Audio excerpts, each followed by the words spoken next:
আসসালামু আলাইকুম রহমতুল্লাহ। সুপ্রিয় চাকরি প্রত্যাশী ভাই বোন, আশা করি সবাই অনেক ভালো আছেন। তো আপনারা ইতিমধ্যেই জেনে গিয়েছেন আমাদের যে 75 দিনের ফ্রি কোর্সটা চালু হয়েছে 4টা বিষয়ের উপর। তো সেটা আসলে আমাদের সেই কার্যক্রমগুলো চলমান রয়েছে। তো আপনাদের জ্ঞাতার্থে একটা কথা বলে দিচ্ছি যে আসলে আমাদের যে 75 দিনের যে ফ্রি কোর্সটা চালু রয়েছে সেটা কিন্তু আমাদের পার্সোনাল যে সিক্রেট গ্রুপটা রয়েছে সেই গ্রুপে হচ্ছে আমরা আমাদের ক্লাসগুলো পিডিএফ নোটসহ সব কিছু যে ম্যাটেরিয়ালস যেগুলো রয়েছে আমরা সেগুলো প্রোভাইড করে থাকি। তো বিশেষ করে যারা আপনারা নতুন আমাদের পেজে যুক্ত হয়েছেন, আপনাদের কাছে অনুরোধ থাকবে যে আপনারা আমাদের যে পেজটা রয়েছে ইংলিশ মজা জব, সেখানে নজর রাখবেন। পাশাপাশি আমাদের যে গ্রুপটা রয়েছে অর্থাৎ 75 ডেজ জব সিকার নামে যে গ্রুপটা রয়েছে সেখানে একটু দয়া করে আপনারা রিকোয়েস্ট দিয়ে রাখবেন। এবং আমরা যে ক্লাস নিচ্ছি আজকে, সেই ক্লাসের শেষে কিন্তু লিঙ্কটা দেওয়া থাকবে গ্রুপের। তো যারা আপনারা এখনও জয়েন করেননি, দয়া করে আমাদের সেই পার্সোনাল যে গ্রুপটা রয়েছে সেখানে অ্যাড হয়ে নেবেন। আর আমাদের ক্লাসগুলো কিন্তু আপনারা নিশ্চয় জানেন, তারপরও যারা নতুন যুক্ত হয়েছেন আপনাদের জন্য কিছু কথা একটু বলে নেই। সেটা হচ্ছে যে আমাদের কিন্তু টোটালে 4টা বিষয়ের উপরে মোট 4000 প্রশ্ন সলভ করা হবে, অর্থাৎ বাংলা 1000, ইংরেজি 1000, গণিত এবং জিকে, এই টোটালে 4টা সাবজেক্টের টোটালে 4000 প্রশ্ন আমরা একদম চুলচেরা বিশ্লেষণ করব। এবং বিশ্লেষণের মাধ্যমে আমরা মোটামুটি 70 থেকে 80% যে প্রশ্ন পরীক্ষায় বিভিন্ন যে বিগত প্রশ্নগুলো চলে আসে সেগুলো আমরা একটু কভার করার চেষ্টা করব। তো সেটারই ধারাবাহিকতা হিসেবে যদি বলা হয়, তো আজকে আমি আপনাদের সামনে হাজির হয়েছি মূলত বাংলা মেন্টর হিসেবে। আমার ছোট্ট একটা পরিচয়, সেটা হচ্ছে আমি মোহাম্মদ নাহিদুল ইসলাম নাহিদ। তো বাংলা মেন্টর হিসেবে আজকে আমার 4র্থ দিনের মতো ক্লাস, অর্থাৎ আমরা মোটামুটি 75 দিনের যে আমাদের ক্লাসটা আমরা সাজিয়েছি সেখানে মূলত আমরা টোটালে আমরা 120টা ক্লাস নিব। যেখানে আপনারা অনেক সময় খেয়াল করে দেখবেন যে অনেক বড় বড় পেজগুলোতে কি করে যে তারা সবগুলো জবের জন্য কোর্স চালু করে, সবগুলো ক্লাস মিলেও হয়তো বা 70 থেকে 80টার উপরে থাকে না অনেক সময়। বাট আমরা 4টা সাবজেক্টের জন্য টোটালে 120টা ক্লাস নেব। হ্যাঁ, অর্থাৎ আমার বাংলা সাবজেক্টের উপর 30টা ক্লাস থাকবে, যেখানে আমি প্রতিদিন 35টা করে প্রশ্ন সলভ করার চেষ্টা করব ব্যাখ্যা সহকারে। এবং এভাবে আমার প্রায় 1000 প্রশ্ন মোটামুটি আমরা 30টা ক্লাস শেষ করব। এভাবে করে আমাদের মোটামুটি সব মিলিয়ে মোর দেন 120টার উপরে হবে ক্লাস। হ্যাঁ, আশা করি 120টা কনফার্ম, বাট প্রয়োজন পড়লে আমরা সেখানে পরবর্তীতে আরও বাড়িয়ে নেব ক্লাসগুলো। তাই হচ্ছে বিষয়। তো আপনাদের কাছে অনুরোধ থাকবে, এবং আমাদের যে আমাদের যে ইএম মজা নামে একটা ইউটিউব চ্যানেল রয়েছে, আশা করি আপনারা আমাদের ইউটিউব চ্যানেলে যুক্ত হয়ে নেবেন, সাবস্ক্রাইব করে নেবেন। এবং আমাদের ক্লাসগুলো কিন্তু সবগুলো সিকোয়েন্স অনুযায়ী প্লেলিস্টে সাজানো থাকবে, যেগুলো দেখে আপনারা আসলে উপকৃত হতে পারবেন। তো যাই হোক, কথা না বাড়িয়ে শুরু করি আজকে আমাদের ক্লাসের যে শিডিউলটা। মূলত আমার আজকে 4র্থ ক্লাস হিসেবে আমার আজকে যে ক্লাসের সিকোয়েন্স সেটা হচ্ছে 106 থেকে 140 নম্বর প্রশ্ন পর্যন্ত আজকে আমরা সমাধান করার চেষ্টা করব। তো চলুন কথা না বাড়িয়ে শুরু করা যাক। ওকে, খেয়াল করুন প্রথম যে প্রশ্নটা রয়েছে সেটা হচ্ছে যে ইব্রাহিম খাঁ রচিত গ্রন্থ কোনটি? আসলে ইব্রাহিম খাঁ রচিত গ্রন্থ কোনটি, এটা কিন্তু প্রাথমিক বিদ্যালয়ের প্রধান শিক্ষক পরীক্ষা 1998 সাল প্রশ্ন এসেছিল। তো আমরা প্রশ্নগুলো এমনভাবে সাজিয়েছি যেটা আসলে বিগত শুধু 25 বছর বলে ভুল হবে, তারও থেকে বেশি বিভিন্ন, এখানে খেয়াল করে দেখবেন এখানে 98 সাল। তো আমরা আসলে সেই প্রশ্নগুলো সাজিয়েছি যেগুলো আসলে গুরুত্বপূর্ণ এবং এখান থেকে পরবর্তীতে প্রশ্ন আসার সম্ভাবনা খুব বেশি। তো সেই প্রশ্নগুলো আমরা সাজিয়েছি, ঠিক আছে। তো এই প্রশ্ন থেকে মোটামুটি মনে রাখবেন যে মোটামুটি 70 থেকে 80% প্রশ্ন আশা করি আপনাদের কাভার করবে। ওকে, তো খেয়াল করুন এখানে বলছে যে ইব্রাহিম খাঁ রচিত গ্রন্থ কোনটি। এখানে অপশন দেওয়া আছে খোয়াবনামা, পদ্মা নদীর মাঝি, মোস্তফা চরিত এবং ইস্তাম্বুল যাত্রীর পথ। ইব্রাহিম খাঁ রচিত উপন্যাসটা হচ্ছে ইস্তাম্বুল যাত্রীর পত্র, যেটা কিনা 1954 সালে প্রকাশিত হয়। 1954 সালে প্রকাশিত হয়। আর মোস্তফা চরিত যিনি লিখেছেন সেটা হচ্ছে যে যিনি লিখেছেন লেখক, উনি হচ্ছে আকরাম খাঁ। উনি হচ্ছে আকরম খাঁ, আকরম। অর্থাৎ আমরা শুধুমাত্র যেটা সঠিক সেটা তো জানবো, এই পাশাপাশি বাদ বাকিগুলো কেন সঠিক হলো না, বা যদি সঠিক হয়ে থাকে বা অন্য যে অপশনগুলো রয়েছে সেই অপশনগুলো একটু চুলচুলে বিশ্লেষণ করার চেষ্টা করব, এবং গুরুত্বপূর্ণ যে তথ্যগুলো রয়েছে সেগুলো একটু জানার চেষ্টা করব, যাতে করে আমাদের পরবর্তী প্রশ্নগুলো কিন্তু কমন পড়বে এখান থেকে। হ্যাঁ, সরাসরি কমন না পড়লেও কিন্তু আমরা ব্যাখ্যার মধ্য থেকে আশা করি এই বিষয়গুলো আমরা কমন পাবো। ওকে, তো খেয়াল করুন মোস্তফা চরিত হচ্ছে যে আকরম খাঁ, এখানে কিন্তু নট আকরাম না, কিন্তু এটা শুধু হচ্ছে আকরম খাঁ। ইনি কিন্তু মোস্তফা চরিত যেই আত্মজীবনীমূলক, এটা হচ্ছে আমাদের প্রিয় নবী হযরত মুহাম্মদ সাল্লাল্লাহু আলাইহি সাল্লাম যিনি রয়েছেন তার আত্মজীবনীমূলক যে গ্রন্থটা আসলে সেটা তিনি লিখেছেন। তো পর্দা নদীর মাঝে আমরা সবাই জানি মানিক বন্দ্যোপাধ্যায়। খোয়াবনামা যেটা সেটা হচ্ছে আমরা কি, খোয়াবনামা উপন্যাসটা হচ্ছে কার? আখতারুজ্জামান ইলিয়াস। খোয়াবনামা উপন্যাস হচ্ছে আখতারুজ্জামান ইলিয়াস।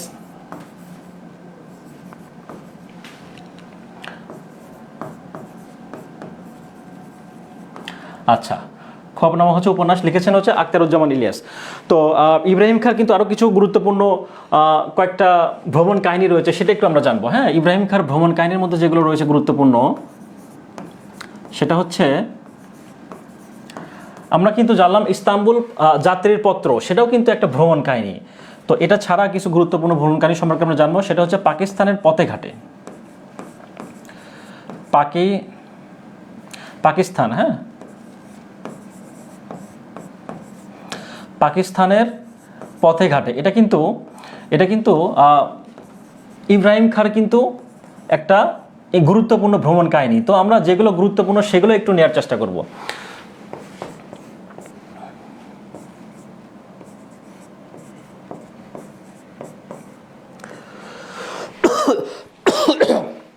আচ্ছা, একটু খেয়াল করি, এটা বলছে নয়া চীনে এক চক্কর। হ্যাঁ, নয়া চীনে এক চক্কর। তো ব্যাপারটা হচ্ছে এখানে কিন্তু আমরা জানলাম যে ইব্রাহিম খাঁ রচিত গ্রন্থ কোনটি। প্রথম জানলাম ইব্রাহিম খাঁ রচিত গ্রন্থ ইস্তাম্বুল যাত্রীর পথ। এটা হচ্ছে কি ধরনের গ্রন্থ? ফার্স্ট কথা হচ্ছে এটা হচ্ছে ভ্রমণ কাহিনী। তো ভ্রমণ কাহিনীর ভিতরে আরও দুইটা গুরুত্বপূর্ণ ভ্রমণ কাহিনী আছে, সেগুলো আমরা কি জানলাম? একটা হচ্ছে পাকিস্তানের পথে ঘাটে, আর একটা হচ্ছে নয়া চীনে এক চক্কর। ওকে, আমরা নেক্সট প্রশ্ন একটু খেয়াল করি। দ্বিতীয় প্রশ্ন রয়েছে ডাক্তার ডাকো, এখানে কোন কারকে কোন বিভক্তি? তো আমরা কিন্তু জানি যে ডাক্তার ডাকো আসলে কাকে ডাকো? ডাক্তার দাও কাকে দ্বারা প্রশ্ন করলে যে কিন্তু একটা অ্যান্সার পাওয়া যাচ্ছে। তাহলে কাকে ডাকো প্রশ্ন করলে যেটা আমরা অ্যান্সার পাচ্ছি সেটা হচ্ছে যে ডাক্তারকে ডাকো। হ্যাঁ, ডাক্তারকে, তার মানে ডাক্তার হচ্ছে কর্ম, তার মানে ডাক্তার হচ্ছে কি জানলাম আমরা? কর্ম। এখন কথা হচ্ছে কর্ম কারক, তাহলে এখন কথা হচ্ছে ডাক্তার ডাকো কোন কারকে বিভক্তির কথা বলছে। কিন্তু আমি জানলাম যে এটা হচ্ছে কর্মকারক, কিন্তু কথা হচ্ছে বিভক্তিটা আসলে কি? বিভক্তিটা হচ্ছে আমরা কিন্তু জানি যে বিভক্তিটা হচ্ছে টোটালে 7টা বিভক্তি। প্রথম বিভক্তি যেটা স্বরেয় বা শূন্য, দ্বিতীয় বিভক্তি কেরে, তৃতীয় বিভক্তি দ্বারা দিয়ে কর্তৃক, চতুর্থ বিভক্তি কেরে জন্য তরে, পঞ্চম বিভক্তি হইতে থেকে চেয়ে, ষষ্ঠ বিভক্তি রয়ের, এবং সপ্তম বিভক্তি কি এ অন্তস্থ অতে, যেটা আমরা কিন্তু সবাই জানি মোটামুটি। তো তারপরে আমাদের একটু খেয়াল করবো, ডাক্তার দেখো আমরা কর্মকারকটা পাইলাম, এটা ঠিক আছে, বাট বিভক্তির কথা বলছে রয়ের মানে কি? হচ্ছে শূন্য বিভক্তি, রয়ের মানে কি ষষ্ঠী বিভক্তি। কিংবা এখানে কিন্তু রয়ের ষষ্ঠী বিভক্তি হবে না, কেন? ডাক্তারকে দেখো, ডাক্তার কিন্তু পুরোটা মিলে হচ্ছে একটা নাম, তার মানে কি এটা হচ্ছে শূন্য বিভক্তি। তাহলে ডাক্তার দেখো, তাহলে এটা কি পাইলাম আমরা? কর্মকারকের শূন্য বিভক্তি। কিন্তু প্রশ্নে যদি থাকতো ডাক্তারকে ডাকো, প্রশ্নে যদি থাকতো ডাক্তার না বলে ডাক্তারকে ডাকো, তাহলে আমরা কি জানতাম? ডাক্তারকে ডাকো। তাহলে ডাক্তারকে যদি ডাকো বলতো, তাহলে আমরা জানছি কি কে রে দ্বিতীয় বিভক্তি, তার মানে এটা কি হয়ে যেত তখন? এটা হচ্ছে কর্মে দ্বিতীয় কারক হইতো। কর্মে দ্বিতীয় বিভক্তি, কর্মকারকে দ্বিতীয় বিভক্তি, সোজা কথা কর্মকারকে দ্বিতীয় বিভক্তি হইতো। ওকে, পরবর্তী প্রশ্ন একটু খেয়াল করি। পরবর্তী প্রশ্নে বলছে যে এসব বিজ্ঞানের রাজ্যের লেখক, এসব বিজ্ঞানের রাজ্যে গ্রন্থের লেখককে? এসব বিজ্ঞানের রাজ্যে গ্রন্থের লেখক হচ্ছে কি জানলাম? আব্দুল্লাহ আল মতি শরফুদ্দিন। তো এসব বিজ্ঞানের রাজ্যে গ্রন্থের লেখক আব্দুল্লাহ আল মতি শরফুদ্দিন, এটা মূলত হচ্ছে সালের কথা যদি বলা হয়, এটা হচ্ছে 1955 সালে, এটা হচ্ছে 1955 সালে প্রকাশিত হয়। এবং তার কিছু আরো গুরুত্বপূর্ণ বই রয়েছে, লেখা রয়েছে, সেগুলো হচ্ছে আবিষ্কারের নেশায়।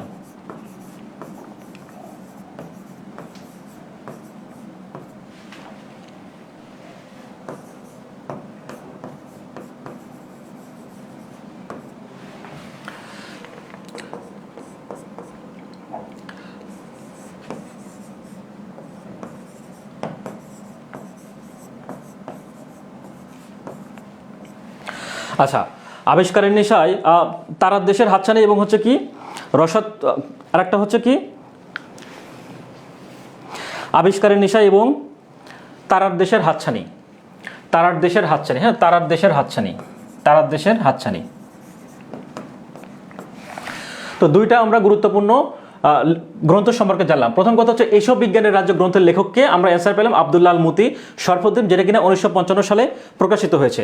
তারই আরও দুইটা গুরুত্বপূর্ণ বইয়ের কথা যদি আমরা বলি, সেটা হচ্ছে যে আবিষ্কারের নেশা এবং তারার দেশের হাতছানি। এখানে আরও একটা জিনিস লিখতে পারি, রহস্যর শেষ নেই, এটাও কিন্তু গুরুত্বপূর্ণ। হ্যাঁ, রহস্যর শেষ নেই যদি বলা হয় রহস্যের শেষ নেই, এটাও কিন্তু গুরুত্বপূর্ণ লেখা, শেষ নেই। আচ্ছা, পরবর্তী প্রশ্ন একটু খেয়াল করি। তাহলে আমরা জানলাম আবু জাফর আব্দুল্লাহ আল মুতি শরফুদ্দিনের লেখা কয়েকটা গ্রন্থের নাম। ওকে, প্রথমে বলছে কি সম্বোধনের পর কোন চিহ্ন বসে। সম্বোধনের পর আসলে কোন চিহ্ন বসে, এটা কিন্তু আমরা জ্যোতি এবং বিরাম চিহ্ন নেমে পড়ছি। কমা যদি বলা হয় যে রহিম, যদি বলা হয় রহিম কমা, হ্যাঁ এখানে কমা সম্বোধন করে এদিকে এসো, তো এখানে কিন্তু রহিমকে সম্বোধন করে ডাকা হচ্ছে। যদি বলা হয় রহিম তুমি এদিকে এসো বা রহিম এদিকে এসো, তাহলে কি হবে, এখানে একটা কমা বসবে, এটা হচ্ছে কমা। হ্যাঁ, এটা হচ্ছে কমা বসবে। আচ্ছা, রহিম, এটা হচ্ছে কমা বসবে। যদি বলা হয় এদিকে এসো, আচ্ছা এটা তাহলে সম্বোধন চিহ্নের পরে আমরা যেটা জানলাম সেটা হচ্ছে কমা বসবে। তাহলে পরবর্তী প্রশ্ন কি দেওয়া রয়েছে, পরবর্তী প্রশ্ন রয়েছে দিন ও রাতের সন্ধিক্ষণ এক কথায় কি বলে। দিন এবং রাতের সন্ধিক্ষণকে আমরা কি জানি, গোধূলি। এখানে একটা জিনিস খেয়াল করুন, যদি বলা হয় দিনের শুরুতে, হ্যাঁ যদি বলা হয় দিনের শুরুটাকে আমরা কি বলি, সেটা হচ্ছে পূর্বাহ্ন। দিনের শুরু যদি বলা হয় তাহলে সেটা হচ্ছে পূর্বাহ্ন। দিনের শুরু যদি বলা হয় তাহলে হচ্ছে কি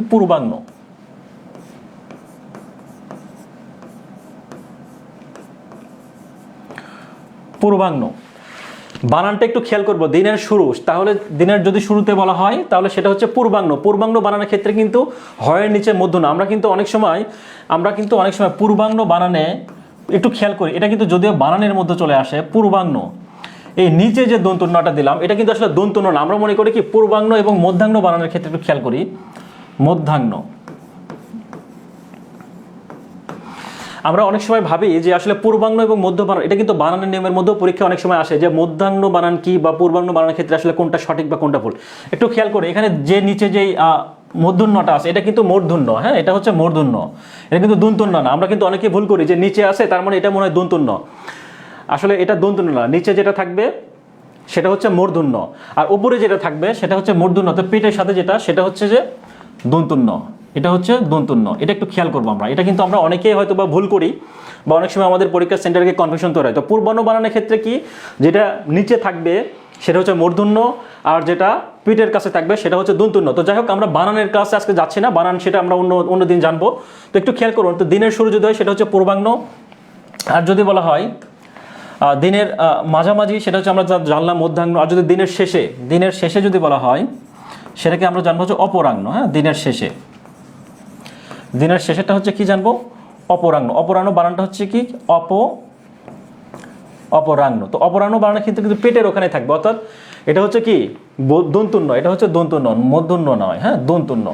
আচ্ছা, সন্ধ্যা এবং সায়াহ্ন একই জিনিস। হ্যাঁ, যেটাই সন্ধ্যা সেটাকে আমরা সায়াহ্ন বলতে পারি। ওকে, তো প্রশ্ন যেটা ছিল দিন এবং রাতের যে সন্ধিক্ষণ সেটাকে আমরা কি বলবো এক কথায়, সেটা হচ্ছে গোধূলি। ওকে, পরবর্তী প্রশ্নটা খেয়াল, দুঃসময়ের মুখোমুখি কার লেখা। দুঃসময়ের মুখোমুখি হচ্ছে বিখ্যাত একটা কাব্যগ্রন্থ শামসুর রহমান। হ্যাঁ, শামসুর রহমানের কাব্যগ্রন্থ। শামসুর রহমানের কাব্যগ্রন্থ এটা 1973 সালে প্রকাশিত হয়। দুঃসময়ের মুখোমুখি, যেটা কিনা আসলে সেই সময়ে তৎকালীন সময়ে যে বাংলাদেশের রাজনৈতিক প্রেক্ষাপটটা ছিল, অর্থাৎ বাংলাদেশের রাজনৈতিক প্রেক্ষাপট বর্ণনা করা হয়েছিল। অর্থাৎ উপজীব্য বিষয় যদি বলা হয় তাহলে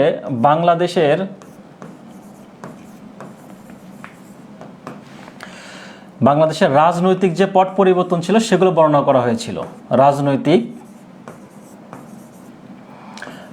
বিষয় নিয়ে আলোচনা করা হয়েছিল বা রাজনৈতিক পট পরিবর্তন নিয়ে আলোচনা করা হয়েছিল, বর্ণনা করা হয়েছিল।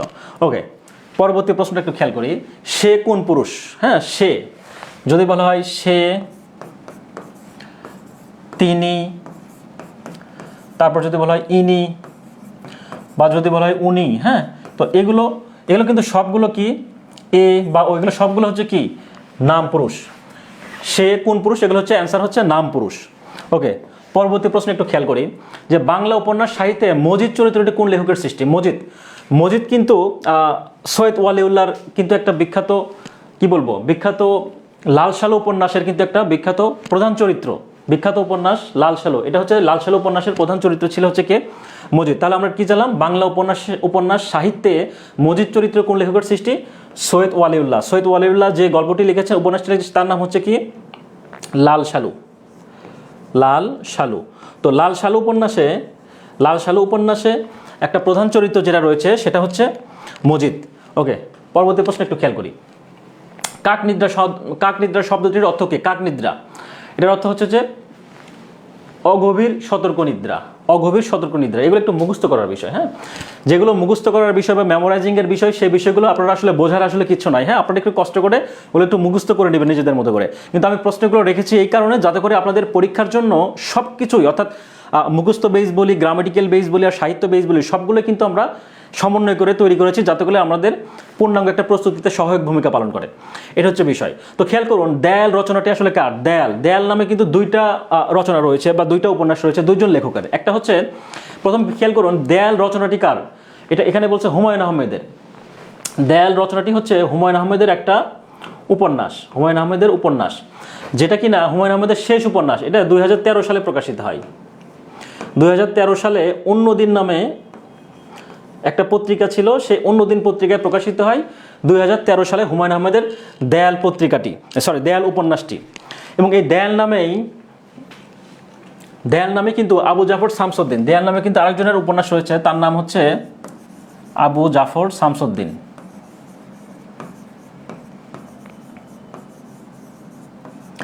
আবু জাফর শামসুদ্দিন। তো দেয়াল নামে আমরা দুইজন লেখক সম্পর্কে জানলাম। এক নম্বর হচ্ছে যে হুমায়ুন আহমেদ এবং আরেকজন হচ্ছে আবু জাফর শামসুদ্দিন। তো দেয়াল উপন্যাসটি মূলত কত সালে প্রকাশিত হয়েছে? 2013 সালে। সর্বশেষ উপন্যাস, এটা হচ্ছে যে হুমায়ুন আহমেদের সর্বশেষ উপন্যাস।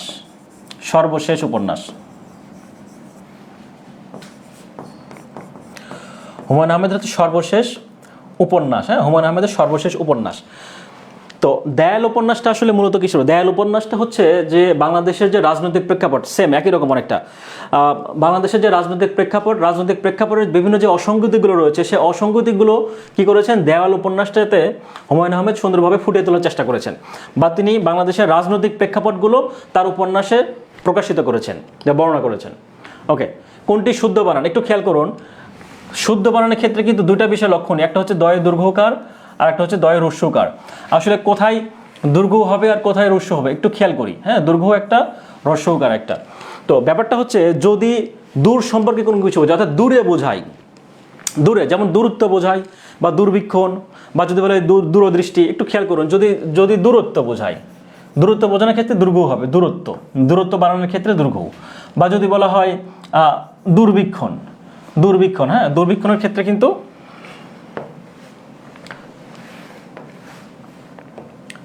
আচ্ছা, যদি বলা হয় দুর্বীক্ষণের ক্ষেত্রে কি হবে? দীর্ঘ হবে। ঠিক এরকম যদি বলা হয় দূরদৃষ্টি বা দূরদর্শন, অর্থাৎ দূরে যদি কোনো কিছু বোঝায়, সেক্ষেত্রে আমরা কি জানলাম? সেক্ষেত্রে হচ্ছে দীর্ঘকার বসবে। এটা বলবে দূর বোঝাতে। হ্যাঁ, দূরত্ব বোঝাতে কি বসবে? দূরত্ব বানানে দীর্ঘ, এবং দূরত্ব বোঝাতে হবে দীর্ঘকার। আর দূরত্ব ছাড়া যদি বোঝায়, তাহলে সেক্ষেত্রে কিন্তু হ্রস্বকার। যেরকম খেয়াল করুন, দুর্নীতি, যদি বলা হয় দুর্নীতি, বা যদি বলা হয় হচ্ছে দুর্ঘটনা। হ্যাঁ, দুর্ঘটনা, আমরা কিন্তু অনেক সময় দুর্ঘটনা বানানটাকে আসলে দীর্ঘ দেই। হ্যাঁ, এই বানানটা কিন্তু আসলে আমরা ভুল লিখি অনেক সময়, এটা হচ্ছে দীর্ঘ, বাট এটা কি হবে? হ্রস্বকার হবে। আচ্ছা, তাহলে দূরত্ব বোঝাতে কি হবে? দীর্ঘকার, আর অন্য জায়গার ক্ষেত্রে কি হবে? হ্রস্বকার। একটু ব্যতিক্রম কিছু রয়েছে, যেরকম দূষণ বা দূষণীয়। হ্যাঁ, এগুলো হচ্ছে ব্যতিক্রম, এগুলো কোনো নিয়ম মানে না। দূষণ, বা যদি বলা হয় দূষণীয়, হ্যাঁ, এগুলো হচ্ছে কি? এগুলো হচ্ছে ব্যতিক্রম। দূষণ বা দূষণীয়, এগুলো হচ্ছে ব্যতিক্রম নিয়মের মধ্যে পড়ে। ওকে, তো পরবর্তী প্রশ্ন একটু খেয়াল করি। হুমায়ুন নামায় রচয়িতাকে? হুমায়ুন নামা হচ্ছে বাবরের পুত্র, সম্রাট বাবর, মুঘল সম্রাট বাবরের পুত্র নাম হচ্ছে হুমায়ুন। হ্যাঁ, হুমায়ুন।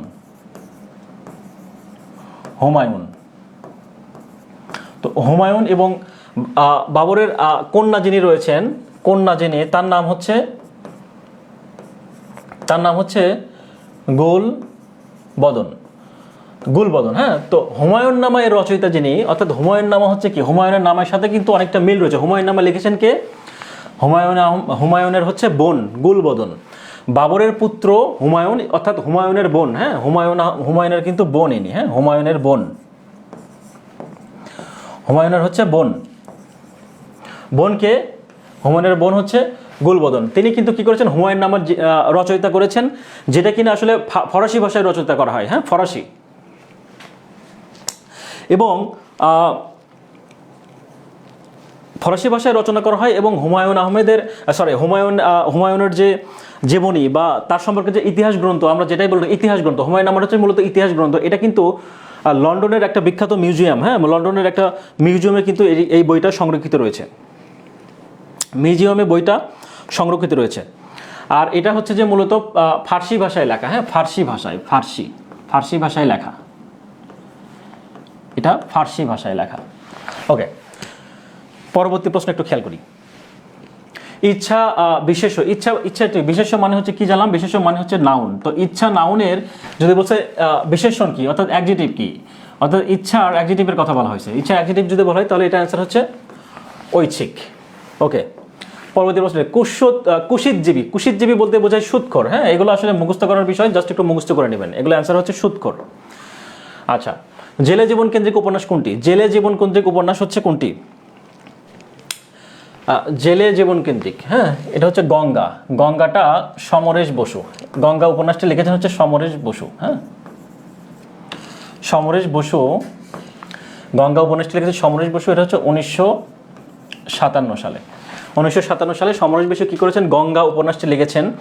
তো জেলে জীবন কেন্দ্রিক উপন্যাস এটা হচ্ছে কিন্তু মূলত গঙ্গা, অর্থাৎ এই গঙ্গা উপন্যাসটিতে মূলত পশ্চিমবঙ্গের যে 24 পরগনা জেলা রয়েছে, সেই পশ্চিমবঙ্গের 24 পরগনা জেলার যারা জেলে শ্রেণীর মানুষগুলো রয়েছেন তাদের জীবনটাকে আসলে তিনি এই উপন্যাসের মাধ্যমে কি করেছেন, ফুটিয়ে তুলেছেন।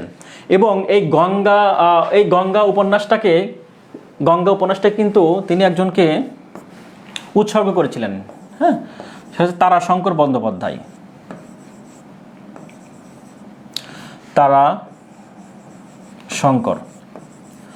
তারাশঙ্কর বন্দ্যোপাধ্যায়।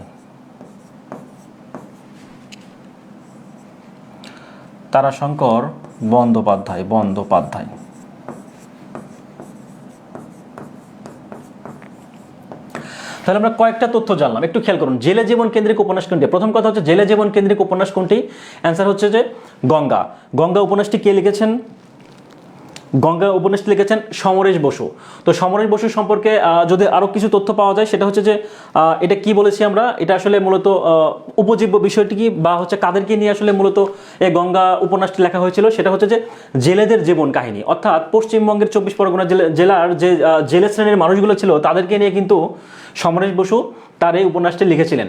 এবং তার এই উপন্যাসটা তারাশঙ্কর বন্দ্যোপাধ্যায়কে উৎসর্গ করেছিলেন। ওকে, পরবর্তী প্রশ্ন একটু খেয়াল করি। ক্রিয়াপদের মূল অংশকে কি বলা হয়? ক্রিয়াপদের মূল অংশকে কি বলা হয়? ধাতু। খুব কমন একটা প্রশ্ন। হ্যাঁ, ক্রিয়াপদের মূল অংশকে ধাতু বলা হয়। ওকে, পরবর্তী প্রশ্ন একটু খেয়াল করি। কাদম্বিনী মরিয়া প্রমাণ করিল সে মর নাই, এটা আসলে উক্তিটি কার? কাদম্বিনী মরিয়া প্রমাণ করিল সে মরে নাই, এটার উক্তিটি কে? এটার উক্তি হচ্ছে রবীন্দ্রনাথ ঠাকুর। হ্যাঁ, জীবিত ও মৃত নামে একটা তার ছোট গল্প রয়েছে রবীন্দ্রনাথ ঠাকুরের। যদি বলা হয়, আচ্ছা এখানে লিখে দিই, একটু খেয়াল করুন। জীবিত ও মৃত,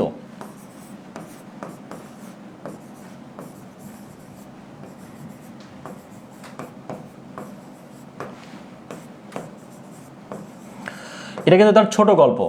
অর্থাৎ রবীন্দ্রনাথ ঠাকুরের কাদম্বিনী মরিয়া প্রমাণ করিল সে মরে নাই, এটা কিন্তু একটা খুবই জীবিত এবং মৃত ছোট গল্প, কিন্তু একটা গুরুত্বপূর্ণ একটা উক্তি। হ্যাঁ, এটা অনেক সময় কিন্তু পরীক্ষায় আসে, প্রায় পরীক্ষায় আসতে দেখা যায় এটা।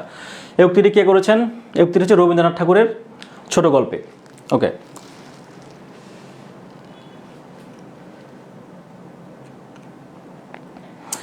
একজন কমেন্ট করেছেন গৃহদার লেখককে।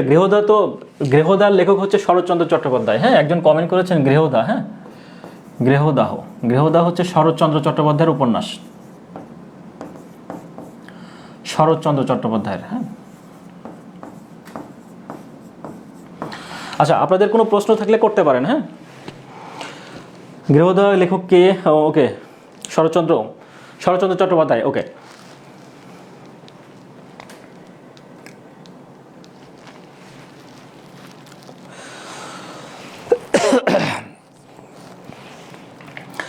একটু খেয়াল করুন পরবর্তী প্রশ্ন, একটু খেয়াল করি পরবর্তী প্রশ্ন। কোনটি উপসর্গ? নিচের কোনটি উপসর্গ? আমরা কিন্তু অনেকে উপসর্গ জানি বা উপসর্গে পড়েছি, হ্যাঁ। তো আপনারা যারা জানেন অবশ্যই আপনারা কমেন্টে জানাবেন, হ্যাঁ। এবং যারা জানি না আমরা বা যারা জানেন না তারা কিন্তু আপনাদের কমেন্ট দেখেও বুঝবে, বা আমি যে ব্যাখ্যা পড়াচ্ছি সেখান থেকেও বুঝতে পারবে আশা করি। ওকে, কোনটি উপসর্গ? আমরা কিন্তু জানি যে উপসর্গ, খাঁটি বাংলা উপসর্গ, তৎসম উপসর্গ, বিদেশি উপসর্গ, কয়েকটা ক্যাটাগরি কিন্তু উপসর্গ রয়েছে। তো এখানে যদি একটু প্রশ্ন করা হয় যে কোনটি নিচের কোনটি উপসর্গ, খেয়াল করুন অতি, থেকে, চেয়ে, দ্বারা, থেকে, চেয়ে, দ্বারা, এই তিনটা কিন্তু অব্যয়, হ্যাঁ। এই তিনটা হচ্ছে অব্যয়, অব্যয় বা হচ্ছে কি অনুসর্গ, এগুলো কিন্তু উপসর্গ নয়। তো উপসর্গ সম্পর্কে কিন্তু আমরা মোটামুটি সবাই জানি। তো উপসর্গ যদি বলা হয় সংস্কৃত বা তৎসম উপসর্গ, সংস্কৃত বা তৎসম উপসর্গ কিন্তু আমরা জানি যে মোটামুটি হচ্ছে 20টি, হ্যাঁ। মোটামুটি বলতে ফিক্সড আর কি 20টি। সংস্কৃত এবং তৎসম উপসর্গ হচ্ছে কয়টি? 20টি। আর যদি বলা হয় বিদেশি খাঁটি বাংলা উপসর্গ, সেটা হচ্ছে কিন্তু আমরা জানি 21টি। খাঁটি বাংলা উপসর্গ, খাঁটি বাংলা উপসর্গ কয়টি? 21টি, হ্যাঁ। খাঁটি বাংলা উপসর্গ হচ্ছে 21টি। তাহলে এখানে প্রশ্ন আসছে কি কোনটি উপসর্গ? অতি, অতিটা কিন্তু সংস্কৃত উপসর্গ, অতিটা হচ্ছে সংস্কৃত বা তৎসম উপসর্গ। সংস্কৃত বা তৎসম উপসর্গের মধ্যে কিন্তু আরো কিছু রয়েছে, যেরকম হচ্ছে যদি এটা বলি যে প্রপরা,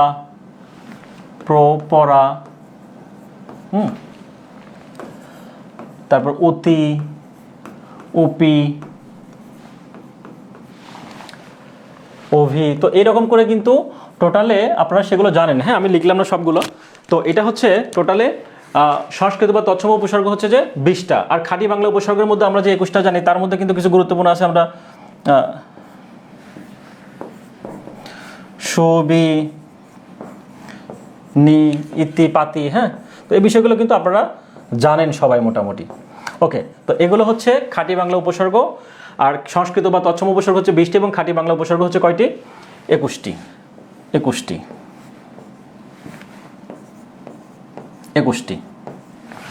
ওকে,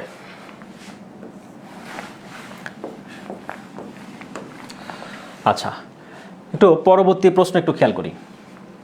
বাংলা সাহিত্যের সর্বোচ্চ পুরস্কার কোনটি? বাংলা সাহিত্যের সর্বোচ্চ পুরস্কার কোনটি? বাংলা সাহিত্যের কিন্তু অনেকগুলো, বাংলাদেশে কিন্তু অনেকগুলো পুরস্কার প্রচলিত রয়েছে, তার মধ্যে কিন্তু সাহিত্যের কথা বলছে এখানে। এখানে বলেনি কিন্তু বাংলাদেশের সর্বোচ্চ পুরস্কার, এখানে বলছে বাংলা সাহিত্যের সর্বোচ্চ পুরস্কার কোনটি। বাংলা সাহিত্যের কথা যেহেতু বলছে, তাহলে এটা হচ্ছে বাংলা একাডেমি পুরস্কার, যেটা কিনা 1960 সালে প্রবর্তন করা হয়। বাংলা সাহিত্যের সর্বোচ্চ পুরস্কার হচ্ছে 1960 সালে প্রবর্তন করা হয়। আচ্ছা, অনেকে বলেছেন যে গ্রুপ লিঙ্কে অ্যাড করছেন না কেন? আসলে আমাদের যে পার্সোনাল যে গ্রুপটা রয়েছে, আপনারা ওখানে যে তথ্যগুলো চাওয়া হচ্ছে, অর্থাৎ আপনার ফোন নাম্বার বা আদার্স যেই তথ্যগুলো বা ডকুমেন্টগুলো চাচ্ছে, সেই ডকুমেন্টগুলো ওখানে সাবমিট করবেন। অবশ্যই আপনাদেরকে আমরা সেখানে অ্যাড করে নেব, হ্যাঁ। হয়তোবা অনেকজন একসাথে অনেকগুলো যারা অ্যাড করেন, হয়তোবা সবসময় বা একসাথে অনেকগুলো আমরা অ্যাকসেপ্ট করতে পারেন, একটু পর্যায়ক্রমে অ্যাড করতে হয়, হ্যাঁ। আমাদের হয়তো একটু সময় লাগবে। তো এই জন্য অধৈর্য হওয়ার কোনো প্রয়োজন নাই। দয়া করে আমাদের যে গ্রুপ, আমাদের ক্লাসের কমেন্ট বক্সে কিন্তু লিঙ্কে আপনারা পেয়ে যাবেন। দয়া করে ওখানে রিকোয়েস্ট দিয়ে রাখবেন। অবশ্যই পর্যায়ক্রমে যে তথ্যগুলো চাওয়া হচ্ছে সবগুলো দিয়ে রাখবেন। একটা সময় গিয়ে পর্যায়ক্রমে সবগুলো তথ্য পেয়ে যাবেন। এবং আরেকটা কথা বলে রাখি, আমরা কিন্তু পেজে শুধুমাত্র কিন্তু আমাদের ক্লাসটা দেখতে পারবেন, বাট আমাদের যে পিডিএফটা, আমাদের যে পার্সোনাল যে পিডিএফ থাকবে, পাশাপাশি আমাদের পরবর্তীতে যে বই আকারে প্রকাশিত হবে, সবগুলো তথ্য বিষয় আপডেট সব কিছু কিন্তু আমাদের সেই পার্সোনাল গ্রুপে পেয়ে যাবেন। তো সুতরাং আপনাদের সবাই প্রতি অনুরোধ থাকবে, যারা নতুন দেখছেন, আমাদের সাথে যুক্ত হচ্ছেন বা নতুন করে আমাদের ক্লাসগুলো করছেন, অবশ্যই আমাদের যে পার্সোনাল গ্রুপ রয়েছে সেখানে অ্যাড হয়ে নেবেন, রিকোয়েস্ট করবেন। ইনশাআল্লাহ পর্যায়ক্রমে সবাইকে আপনাদের অ্যাড করে নেওয়া হবে, ঠিক আছে? এখানে অধৈর্য হওয়ার কোনো কারণ নাই, হতাশ হওয়ার কোনো কারণ নাই, সবাইকে অ্যাড করা হবে। ওকে, খেয়াল করুন, বাংলাদেশের সাহিত্যের সর্বোচ্চ পুরস্কার কোনটি? সর্বোচ্চ পুরস্কার কোনটি?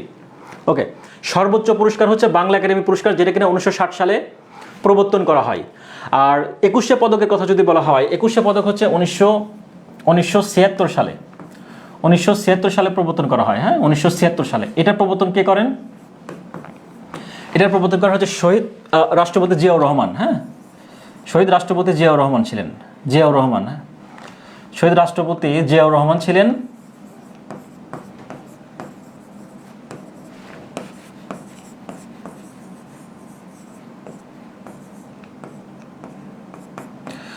জিয়াউর রহমান ছিলেন কি 21শে পদকের প্রবর্তন। এবং স্বাধীনতা দিবস পুরস্কারটা প্রবর্তন করা হয় কত সালে? এটা হচ্ছে 1977, অর্থাৎ 1 বছর পরে। অর্থাৎ 21শে পদক এবং স্বাধীনতা দিবস পুরস্কার এই দুইটাই কিন্তু শহীদ প্রেসিডেন্ট জিয়াউর রহমান এটা হচ্ছে প্রবর্তন করেন। আর 21শে পদক মূলত দেওয়া হচ্ছে যারা ভাষা আন্দোলন, অর্থাৎ 1952 সালে যে ভাষা আন্দোলনে যারা আত্মত্যাগ করেছেন তাদের স্মরণে মূলত 21শে পদক পুরস্কারটা প্রদান করা হয় আর কি।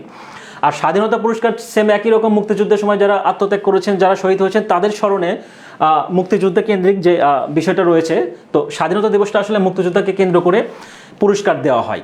তো এটা হচ্ছে 1977 সালে প্রবর্তন করা হয় দুটাই, অর্থাৎ 21শে পদক এবং স্বাধীনতা দিবস পুরস্কার দুটাই কিন্তু শহীদ প্রেসিডেন্ট জিয়াউর রহমান কিন্তু প্রবর্তন করেন।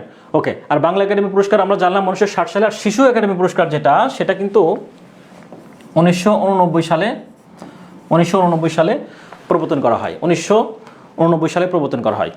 ওকে, পরবর্তী প্রশ্ন একটু খেয়াল করি। উদ্ধত শব্দের বিপরীত শব্দ। উদ্ধত শব্দের বিপরীত শব্দ হচ্ছে বিনীত। উদ্ধত শব্দের বিপরীত শব্দ হচ্ছে বিনীত। ওকে, পরবর্তী প্রশ্ন একটু খেয়াল করি।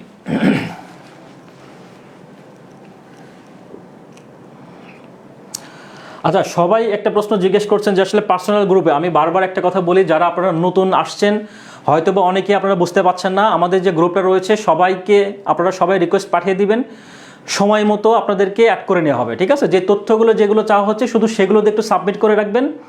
অবশ্যই আপনাদেরকে আমাদের এই পার্সোনাল গ্রুপে অ্যাড করা হবে, কিন্তু সবগুলো তথ্য যেন সঠিকভাবে দেওয়া হয়। হ্যাঁ, এটা শুধু একটু ইনশিওর করবেন আপনারা, তাহলে অ্যাড করে নেওয়া হবে। ওকে, যেহেতু মেম্বার অনেক বেশি পর্যায়ক্রমে আমাদের অ্যাড করতে হচ্ছে, এই জন্য হয়তো একটু সময় লেগে যাচ্ছে, কিন্তু অধৈর্য হওয়ার কোনো কারণ নাই, হতাশ হওয়ার কোনো কারণ নাই। সবাইকে অ্যাড করা হবে এবং সবাই সেখান থেকে পিডিএফ সহ আরও যে আদার্স যে ম্যাটেরিয়ালগুলো থাকবে সবগুলো ওখানে পেয়ে যাবেন। ওকে, খেয়াল করুন, প্রভাত চিন্তা, নিভৃত চিন্তা, নিশিত চিন্তা, হ্যাঁ, যত চিন্তা আছে, হ্যাঁ, আমাদের চিন্তার আসলে শেষ নাই, চিন্তার কোনো শেষ নাই। তো এই চিন্তাগুলো আসলে আমরা করবো না। এই চিন্তাটা কে করেছিল? এই চিন্তাটা করেছিল কে? প্রভৃতি গ্রন্থের রচয়িতাকে। প্রভাত চিন্তা, নিভৃত চিন্তা এবং নিশিত চিন্তা, প্রভৃতি গ্রন্থের রচয়িতাকে? এটা হচ্ছে কালীপ্রসন্ন সিংহ। কালীপ্রসন্ন সিংহ, একটু খেয়াল করবো, কালীপ্রসন্ন সিংহ। তো কালীপ্রসন্ন সিংহ তার একটা বিখ্যাত গ্রন্থ রয়েছে, গল্প রয়েছে, সেটা হচ্ছে কি হুতম প্যাঁচার নকশা। হুতম, সেটা আমরা গত ক্লাসে জেনেছি। হ্যাঁ, হুতম প্যাঁচার নকশা। ওকে, হুতম প্যাঁচার নকশা। হুতম প্যাঁচার নকশাটা হচ্ছে কে লিখেছেন? কালীপ্রসন্ন সিং। এটা কিন্তু চলিত ভাষায় লেখা মূলত। হ্যাঁ, হুতম প্যাঁচার নকশাটা হচ্ছে চলিত ভাষায় লেখা। আচ্ছা, প্রভাত চিন্তাটা আসলে কত সালে লেখা হয়? প্রভাত চিন্তাটা লেখা হয় হচ্ছে 1877 সালে। আর নিভৃত চিন্তা হচ্ছে 1883 সালে এবং নিশিত চিন্তা হচ্ছে 1896 সালে প্রকাশিত হয়। হ্যাঁ, এবং 1874 সালে কালীপ্রসন্ন সিংহ একটা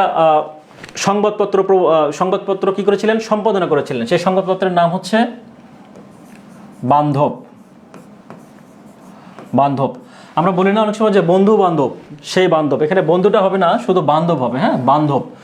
তো বান্ধব পত্রিকার সম্পাদনা করেছিলেন কে?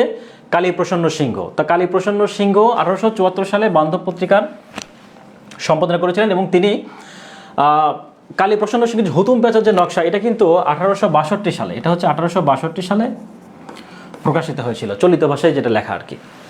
ওকে, পরবর্তী প্রশ্ন একটু খেয়াল করি। তেপান্তর সমাসের উদাহরণ কোনটি, বা তেপান্তর কোন সমাসের উদাহরণ? আচ্ছা, তেপান্তর সমাজ থেকে কিন্তু প্রতি বছরে একটা প্রশ্ন আসেই। হ্যাঁ, সবগুলো পরীক্ষাতেই। এটা যে শুধুমাত্র বিসিএস বা ইন্টারসিএ বলবো যে বা অন্য কোনো পরীক্ষা তা না, মোটামুটি 11 থেকে শুরু করে 20তম গ্রেডের যত পরীক্ষা আসে সবগুলো থেকে সমাজ থেকে প্রশ্ন আসবে। এটা একটু মাথায় রাখবেন। বাট আমরা সমাজটা আসলে এতদিন ধরে পড়ে আসছি বা আমরা জানি যে আসলে এখান থেকে আসবে, তারপরেও আমাদের অনেক সময় ভুল হয়। একটু অসচেতন আমরা অসচেতনতার জন্য কিন্তু আমাদের এই ভুলগুলো বেশি হয়। আমরা একটু চেষ্টা করব বুঝিয়ে পড়ার জন্য। ওকে, খেয়াল করুন, তেপান্তর কোন সমাসের উদাহরণ? তেপান্তর এটা হচ্ছে দ্বিগু সমাসের। দ্বিগু সমাস কেন খেয়াল করব? তে বা তিন, হ্যাঁ, তেপান্তরটাকে যদি আমরা ভাঙাই, একটু যদি উপরে লিখি, আচ্ছা, তে বা হচ্ছে তিন, তিন প্রান্তরের সমাহার, তিন প্রান্তরের,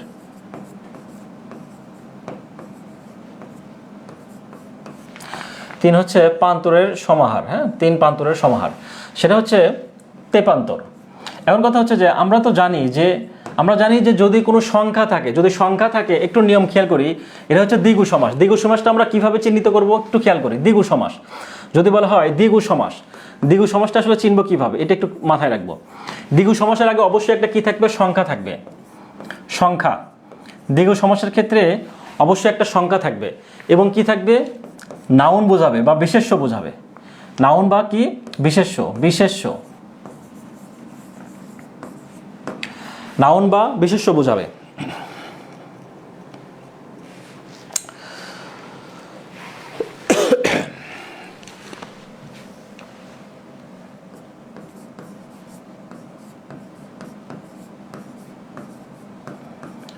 আচ্ছা, তিন প্রান্তরের সমাহার, হ্যাঁ, এটা একটু ভালোভাবে লিখে নেই।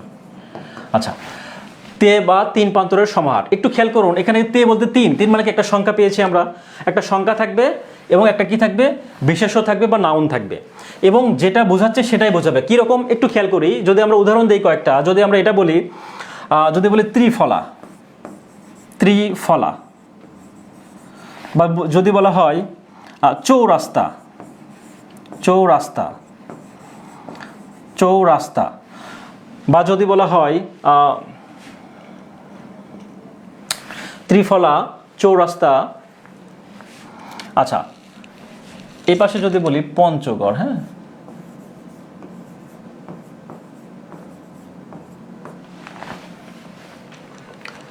যদি বলা হয় দশানন, দশানন। তো কয়েকটা এখানে উদাহরণ লেখা হয়েছে, একটু খেয়াল করুন। খেয়াল করুন এখানে ত্রিফলা, চৌরাস্তা, বা যদি বলা হয় পঞ্চ নদী, বা যদি বলি পঞ্চ নদী, হ্যাঁ, যদি বলা হয় পঞ্চ নদী, তো এগুলো আসলে আমরা কিভাবে, এখানেও কিন্তু ত্রিফলা, চৌরাস্তা সবগুলোর ক্ষেত্রে কি বোঝাচ্ছে? এখানে সবগুলোর ক্ষেত্রে কিন্তু একটা সংখ্যা রয়েছে, হ্যাঁ, চৌরাস্তা, পঞ্চ রয়েছে মানে পাঁচ, সংখ্যা। আবার এখানে পঞ্চগড়, দশানন, এখানেও কিন্তু সংখ্যা। তাহলে আসলে এটা কিন্তু আমরা একটু খেয়াল করি, এটা হচ্ছে যে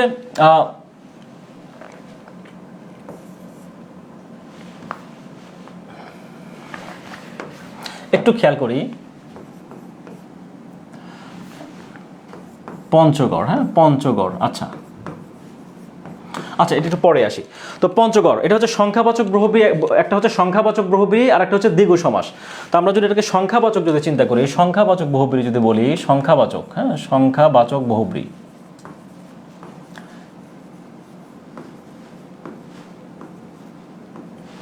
তো একটু খেয়াল করি, এখানে কিন্তু ত্রিফলা, চৌরাস্তা এবং পঞ্চ নদী সবগুলোর ক্ষেত্রে কিন্তু কি রয়েছে? সংখ্যা রয়েছে। তারা আমরা নিয়ম জানতে কি সংখ্যা থাকবে এবং আরেকটা কি থাকবে? নাউন থাকবে বা বিশেষ্য থাকবে।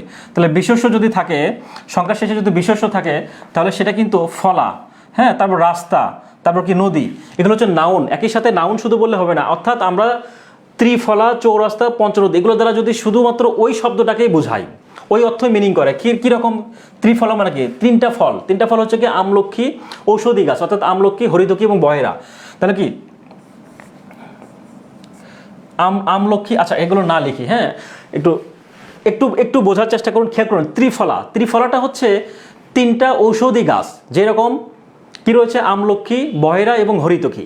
তো এই তিনটা বহেরা বা তিনটা ঔষধি গাছকে বোঝায়। তো ত্রিফলা দ্বারা আমরা তিনটা ঔষধি গাছ সম্পর্কে আমরা জানলাম, অর্থাৎ যেটা মিন করতেছে আমরা সেটাই জানলাম। চৌরাস্তা, চৌ মানে কি? চার, চার রাস্তার সমাহার। এটাকে যদি ভাঙ্গা হয় তাহলে চৌরাস্তার সমাহার মানে কি? চার রাস্তার সমাহার। তাহলে চৌ মানে কি? চার, আর রাস্তা মানে কি? সমাহার, অর্থাৎ রাস্তাকেই বোঝাচ্ছে এখানে। আবার পঞ্চ নদী, যদি বলে পঞ্চ নদী, এখানে নদীকেই মিন করতেছে। তাহলে যদি এক্স্যাক্টলি ওই শব্দটাকেই যদি মিন করে, অর্থাৎ যেটা বোঝাতে যাচ্ছে, যেটা লেখা আছে ত্রিফলা দ্বারা ত্রিফলাই বোঝাবে, তিনটা ঔষধি গাছকে বোঝাবে, আর চৌরাস্তা দ্বারা চারটা রাস্তার সমন্বয়, চারটা রাস্তার যে মাথা, অর্থাৎ চৌরাস্তাকে বোঝাবে, এবং পঞ্চ নদী দ্বারা এক্স্যাক্টলি 5টা নদী যখন মিলিত হয় এক জায়গায় সেটাকে আমরা পঞ্চনদী বলি বা পঞ্চনদী বলতে পারি, তো ওই নদীকেই মিন করে। সেক্ষেত্রে এটা কি হবে, সেক্ষেত্রে এটা হবে হচ্ছে যে দ্বিগু সমাস। আর যদি খেয়াল করুন পঞ্চগড়, পঞ্চ মানে কি 5, এটা কি 5টা আলাদা আর এখানে গড়টা কি আলাদা? পঞ্চগড় মানে কি এটা একটা জেলা বোঝাচ্ছে। পঞ্চ নামে কোনো কিছু নাই, গড় নামে কোনো কিছু নাই, তার মানে কি পঞ্চগড় একটা সম্পূর্ণ আলাদা জিনিস, একটা জেলা বোঝাচ্ছে, অন্য কিছু বোঝাচ্ছে। দশানন মানে কি খেয়াল করুন, এখানে একটু খেয়াল করুন, দশানন মানে কি? দশানন মানে হচ্ছে রাবণ। হ্যাঁ, দশানন মানে হচ্ছে রাবণ, বা যদি বলা হয় চৌচালা, চৌচালা যদি বলা হয় চৌচালা, চৌচালা মানে কিন্তু ঘরকে বোঝাচ্ছে। হ্যাঁ, ঘর। হ্যাঁ, দশানন মানে হচ্ছে রাবণ, এখানে হচ্ছে দশানন, এখানে রাবণকে বোঝাচ্ছে। অর্থাৎ আমরা যদি বলি দ্বিগু সমাস এবং সংখ্যাবাচক বহুব্রীহি সমাসকে যদি একটু ডিফার করতে চাই, বা দুটার ক্ষেত্রে কিন্তু সংখ্যা আছে, একটা এখানেও সংখ্যা আছে, সংখ্যাবাচক বহুব্রীহির ক্ষেত্রেও সংখ্যা আছে, তাহলে পার্থক্য কোন জায়গায়? এটা ত্রিফলাও বলতে ঔষধি গাছকেই বোঝাবে, আর এটা কি হবে? সংখ্যাবাচক বহুব্রীহির ক্ষেত্রে পঞ্চগড় দ্বারা একটা আলাদা কোনো কিছু বোঝাবে। এটা কিন্তু পঞ্চগড় একটা জেলার নাম বোঝাচ্ছে, আলাদা কোনো কিছু। দশানন বলতে একটা রাবণকে বোঝাচ্ছে। বা চৌচালা, চৌচালা মানে এখানে চৌরাস্তা আর চৌচালার মধ্যে পার্থক্য কি একটু খেয়াল করি। চৌচালা, চৌচালা আর চৌরাস্তার মধ্যে কিন্তু পার্থক্য আছে। চৌচালা বলতে কি মানে একটা ঘরের কিন্তু যখন চৌটা চালা যখন উপরে দেওয়া হয় তখন কিন্তু আমরা চৌচালা হিসেবে ইন্ডিকেট করি না, এটা আমরা কিভাবে চিন্তা করি? একটা ঘর হিসেবে চিন্তা করি, একটা ঘর। তাহলে যদি আলাদা জিনিস চিন্তা করা হয় বা আলাদা বিষয় যখন মিন করবে সেক্ষেত্রে কিন্তু এটা কি হবে? সংখ্যাবাচক বহুব্রীহি। আর যখন আমরা চৌরাস্তা যদি বলি তাহলে চৌ মানে কি? রাস্তা বলতে আমরা রাস্তাকেই মিন করতেছি। যেরকম পঞ্চগড় দ্বারা আমরা একটা পঞ্চ মানে পঞ্চ দ্বারা আমরা কিন্তু সংখ্যা বুঝি না, বা গড় দ্বারা আমরা কোনো কিছু কিন্তু বুঝি না, তাহলে পঞ্চগড় দ্বারা কিন্তু একটা আলাদা জেলায় বোঝাচ্ছে। তাহলে এরকম আলাদা যদি কোনো কিছু বোঝায় সেটা হচ্ছে সংখ্যাবাচক বহুব্রীহি, আর যদি যেটা আছে সেটাই যদি বোঝায় সেক্ষেত্রে হচ্ছে যে দ্বিগু সমাস। ওকে, যাই হোক, আপনাদের যদি তারপরে বুঝতে সমস্যা হয় ইনশাল্লাহ আপনারা কমেন্ট করবেন, আমরা চেষ্টা করবো আরও পরবর্তীতে ভালোভাবে ডিপলি কোনো ক্লাসে বুঝিয়ে দেওয়ার জন্য। যেহেতু আমাদের একটা লিমিটেড সময় থাকে, সুতরাং আমরা চাইলেও বিস্তারিত বুঝিয়ে বলতে পারি না। অল্প সময়ের মধ্যে যতটুকু পারছি বা যতটুকু মনে হয়েছে যে আসলে বোঝালে আপনারা আসলে অ্যান্সার করতে পারবেন সেটুকু বোঝানো হয়েছে। ওকে, এখন খেয়াল করুন,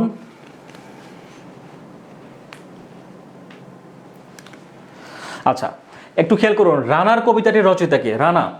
রানার কবিতাটির হচ্ছে রচয়িতাকে? রানার হচ্ছে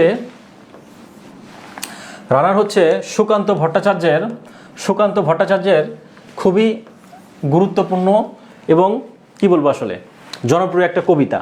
তো রানার কবিতাটি হচ্ছে ছাড়পত্র কাব্যগ্রন্থ থেকে নেওয়া হয়েছে।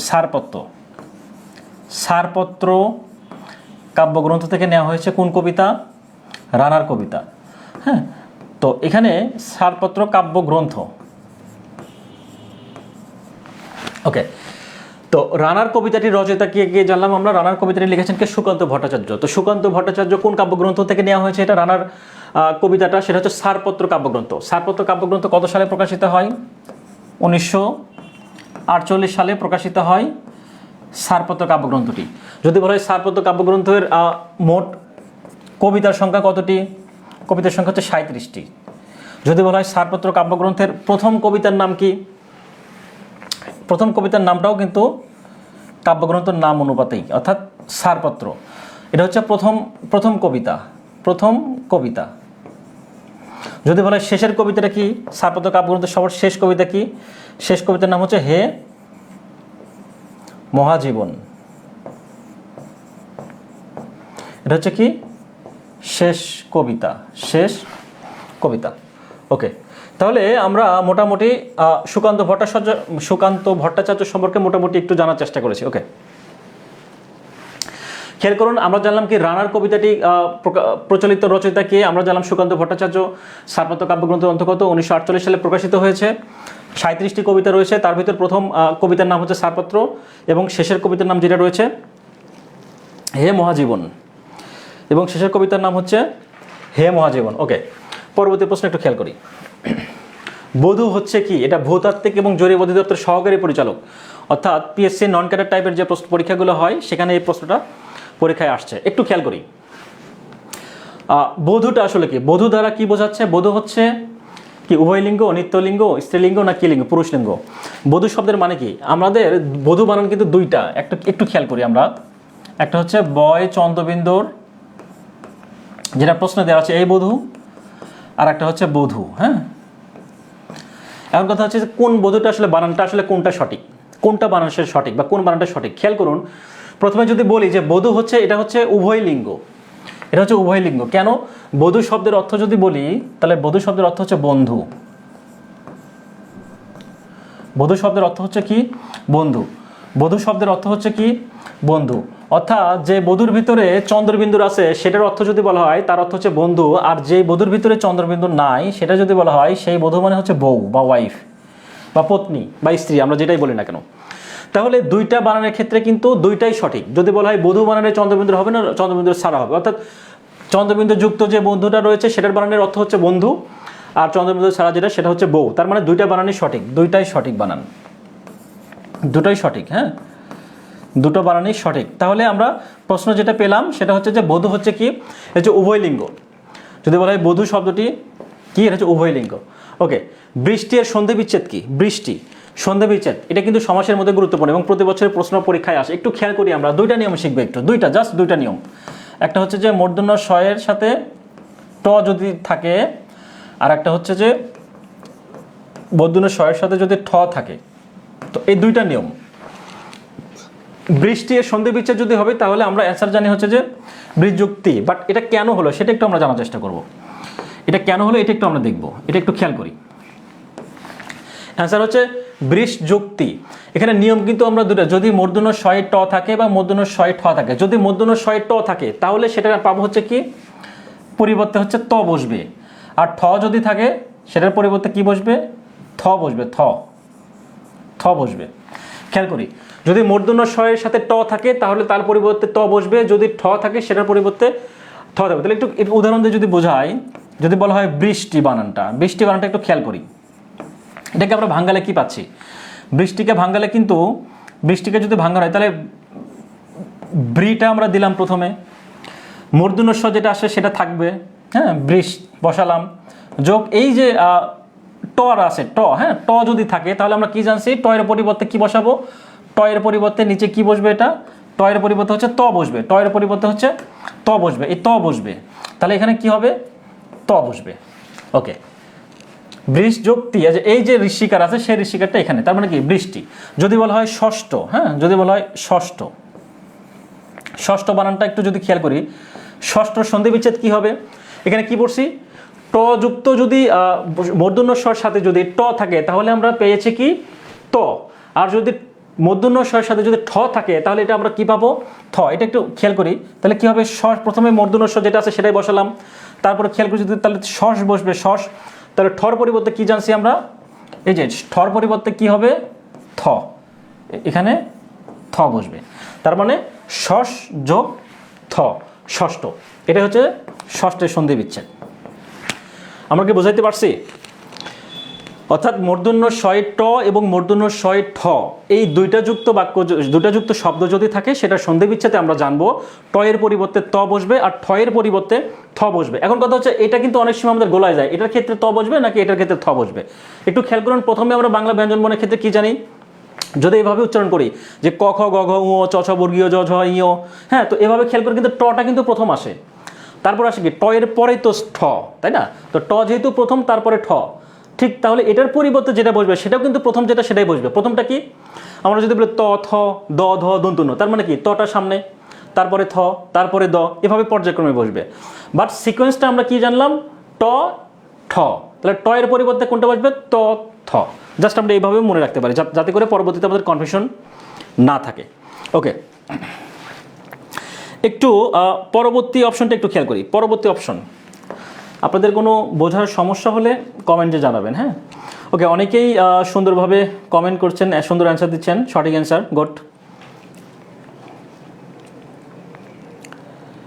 আচ্ছা, পরবর্তী প্রশ্নটা খেয়াল করি। প্রভোগ, প্রভোগ শব্দের সঠিক অর্থ হচ্ছে কি? উস্কানি দেয়। এখানে ভাই বোঝানোর কিছু নাই, কষ্ট করে একটু এগুলো মুখস্থ করে নেবেন, হ্যাঁ। যত বিগত প্রশ্ন আছে আমরা চেষ্টা করছি যেগুলো ইম্পর্টেন্ট বিগত প্রশ্নগুলো সেগুলো এখানে ইনক্লুড করার, তারপরও যেগুলো আছে সেগুলো অতিরিক্ত জানার জন্য আপনারা যে কোনো বই থেকে এই বিগত প্রশ্নগুলো একটু খেয়াল করে পড়ে নেবেন।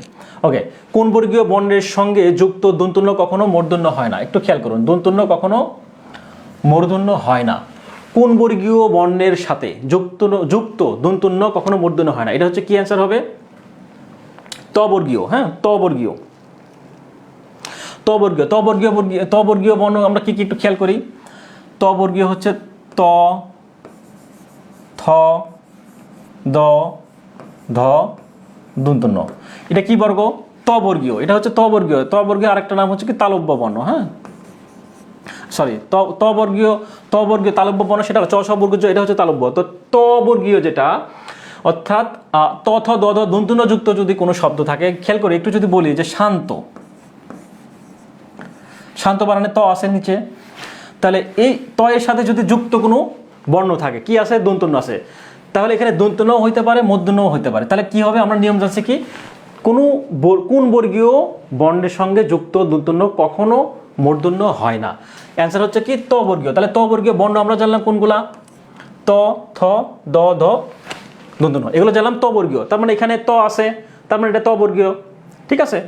যদি বলে আনন্দ, যদি বলা হয় আনন্দ, সরিয়া দন্তন্য নয় দ, যদি বলা হয় আনন্দ, এখানে দ আছে না? আনন্দের নিচে একটা দ আছে না? এখানে কিন্তু দ আছে, রাইট? এখানে যদি বলা হয়, এখানে যদি বলি শান্ত বানানের ক্ষেত্রে যদি দন্ত নয় ত থাকে, তাহলে এটাকে যদি আমরা ভাঙানোর চেষ্টা করি, খেয়াল করুন এখানে কিন্তু ত আছে না?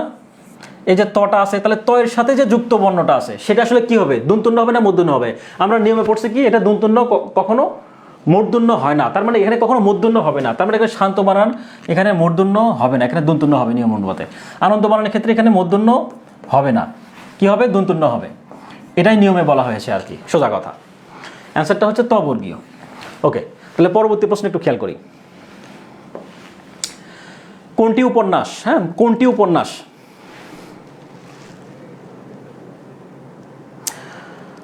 আচ্ছা, আপনারা একজন খেয়াল করেছেন, এটা বলছেন পশ্চাৎ দন্তমূলীয়, রাইট? এটা হচ্ছে পশ্চাৎ দন্তমূলীয়। হ্যাঁ, পশ্চাৎ দন্তমূলীয়, পশ্চাৎ দন্তমূলীয় যে শব্দগুলো রয়েছে, বা ওষ্ঠ, হ্যাঁ, কণ্ঠ বা কণ্ঠমূলীয়, তো এই শব্দগুলো কিন্তু আমরা যখন ধ্বনি বা বর্ণের অধ্যায়গুলো জানবো, বা ওই টাইপের যখন প্রশ্ন পাবো, তখন এই বিষয়গুলো আমরা বিস্তারিত জানার চেষ্টা করব। ওকে, তো কোনটি উপন্যাস? হ্যাঁ, কোনটি উপন্যাস? খেয়াল করুন, অ্যান্সারে অপশনে বলেছে স্বপ্নম, নাম রেখেছি কমল গান্ধার, নীল লোহিত, নাকি এইসব দিন রাত্রি। এটা তথ্য মন্ত্রণালয়ের অধীনে তথ্য অফিসার 2005 প্রশ্নে আসছিল। 2005 প্রশ্ন আসছে। ওকে, আচ্ছা, একটু খেয়াল করি, স্বপ্নমটা হচ্ছে কি? উপন্যাসটা অ্যান্সার হচ্ছে কিন্তু স্বপ্নম হবে। স্বপ্নম লেখকটা হচ্ছে কে? সৈয়দ মুস্তফা আলী। স্বপ্নম যিনি উপন্যাস তিনি লিখেছেন হচ্ছে সৈয়দ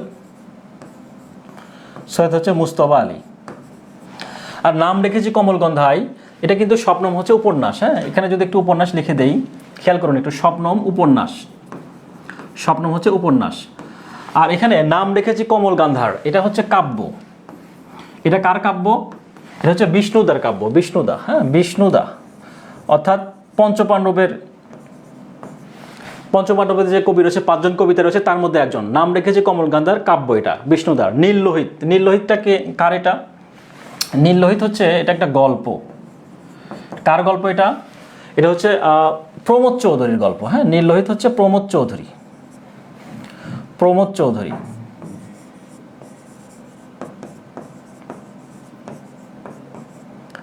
নীল লোহিত হচ্ছে প্রমোদ চৌধুরীর গল্প। তো নীল লোহিত কিন্তু একজন বিখ্যাত লেখকের ছদ্মনাম, আমরা কিন্তু জানি। সেটা হচ্ছে, নীল লোহিত হচ্ছে কার ছদ্মনাম? একটু কমেন্টে জানাতো দেখি, যারা পারেন একটু জানাবেন। হ্যাঁ, নীল লোহিত কার ছদ্মনাম একটু জানাবেন। ওকে, তাহলে পরবর্তীতে যদি বলা হয় এইসব দিন রাত্রি কার এটা? এইসব দিন রাত্রি হচ্ছে নাটক। এটা এইসব দিন রাত্রি হচ্ছে নাটক, হুমায়ুন আহমেদের নাটক। কার নাটক? এইসব দিন রাত্রি হচ্ছে হুমায়ুন আহমেদের নাটক। তার মানে আমরা কয়েকটা বিষয় খেয়াল করলাম। কোনটি উপন্যাস?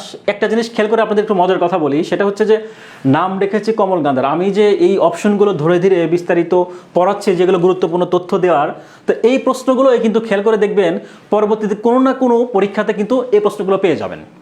মানে আমি পড়াচ্ছি শুধু একটা প্রশ্ন, বাট এখানে যে ব্যাখ্যা করলাম 4-5টা প্রশ্ন পেলাম। আপনি একটু কষ্ট করে বইটা খুঁজে দেখবেন, এই সবগুলো অপশন কোনো না কোনো চাকরি পরীক্ষাতে চলে আসছে।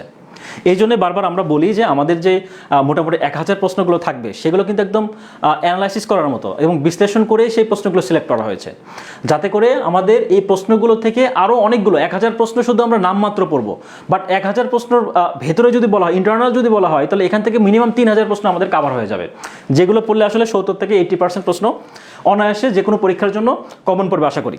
ওকে, আচ্ছা আচ্ছা, আপনারা কমেন্টে জানিয়েছেন নীল লোহিত, এটা কিন্তু সুনীল গঙ্গোপাধ্যায়, রাইট, এটা হচ্ছে সুনীল গঙ্গোপাধ্যায়ের ছদ্মনাম, সুনীল গঙ্গোপাধ্যায়, হ্যাঁ, সুনীল গঙ্গোপাধ্যায়, সুনীল গঙ্গোপাধ্যায়, সুনীল গঙ্গোপাধ্যায়ের ছদ্মনাম হচ্ছে কি নীল লোহিত, বাট নীল লোহিত নামে গল্প যিনি লিখেছেন তিনি কিন্তু প্রমোদ চৌধুরী, তিনি কিন্তু প্রমোদ চৌধুরী, হ্যাঁ, প্রমোদ চৌধুরীর ছদ্মনাম কিন্তু আবার বীরবল, এটা মাথায় রাখতে হবে। ওকে, স্বরবর্ণের সংক্ষিপ্ত রূপটা কি বলা হয়? কার, এটা কিন্তু আমরা জানি, হ্যাঁ, বুঝে হোক আর না বুঝে হোক এটা আমরা জানি যে স্বরবর্ণের সংক্ষিপ্ত রূপ হচ্ছে কার আর ব্যঞ্জনবর্ণের সংক্ষিপ্ত রূপ হচ্ছে কি ফলা, বাট কোনটা কার আর কোনটা ফলা এটা আমরা বুঝি না, সমস্যা হচ্ছে আমাদের এই জায়গাতে। তো আমরা একটু কারের সংখ্যাটা একটু জানার চেষ্টা করবো, একটু খেয়াল করি। টোটালি হচ্ছে কারের সংখ্যা হচ্ছে পরীক্ষা কিন্তু আসে, হ্যাঁ, কার হচ্ছে মোট কতটি 10টি, কার হচ্ছে 10টি, আর ফলার কথা যদি বলা হয় ফলা হচ্ছে 6টি, হ্যাঁ, কার হচ্ছে কয়টি 10টি, আকার ইকার এরকম এরকম যত কার আছে সেটা হচ্ছে 10টি আর ফলা হচ্ছে 6টি। তাহলে স্বরবর্ণের সংক্ষিপ্ত রূপকে কার বলে? তাহলে স্বরবর্ণ বলতে আমরা কি জানি? স্বরবর্ণ বলতে কিন্তু আমরা খেয়াল করি একটু, স্বরেও থেকে শুরু করে স্বরেও, হ্রস্বই, দীর্ঘই, হ্রস্ব দীর্ঘ, তারপর হচ্ছে যে রি, এ, ওই, ও, ও। তো এখানে 11টা স্বরবর্ণ লেখা হয়েছে, তার কারণ একটু আমরা আমাদের যে এখানে যে প্রশ্নে বলেছে যে স্বরবর্ণের সংক্ষিপ্ত রূপকে কি বলা হয়? কার। এই কার যে 10টা কার, সে 10টা কার একটু আমরা দেখার চেষ্টা করব। খেয়াল করুন, এখানে স্বরেওর কিন্তু কোনো কার নেই, এটা কিন্তু কোনো কার নেই, হ্যাঁ, স্বরের কিন্তু কোনো কার হয় না। তার মানে আমরা জানি যে স্বরবর্ণ কতগুলা আর ব্যঞ্জনবর্ণ কতগুলো? স্বরবর্ণ হচ্ছে 11টা, সেই 11টার মধ্যে কিন্তু স্বরেওটা বাদ যাবে, অর্থাৎ একটা বাদ গেলে থাকে হচ্ছে 10টা, সেই 10টা কারই হচ্ছে এইটা।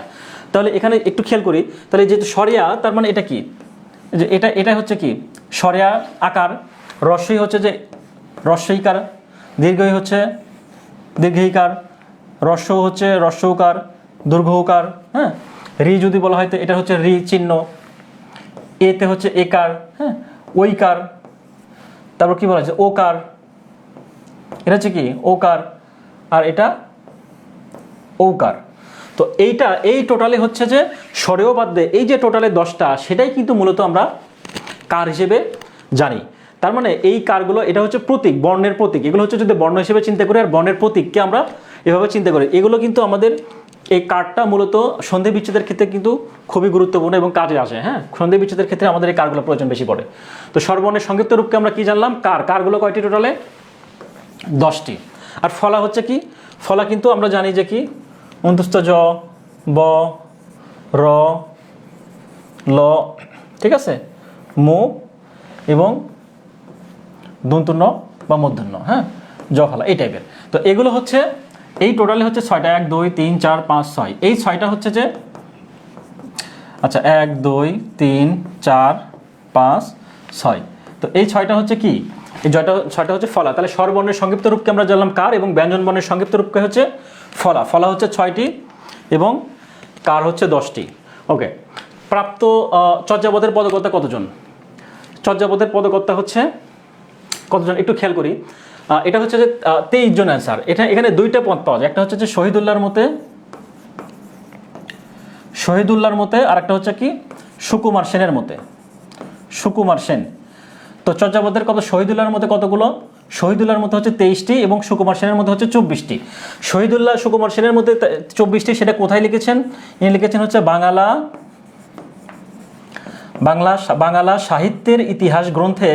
তিনি বাংলা সাহিত্যের ইতিহাস গ্রন্থ রয়েছে, সেই গ্রন্থে তিনি বলেছেন যে মূলত চর্যাপদের পদকর্তা হচ্ছে 24 জন।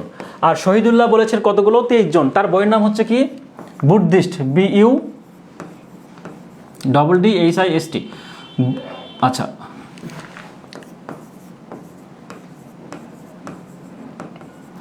বুদ্ধিস্ট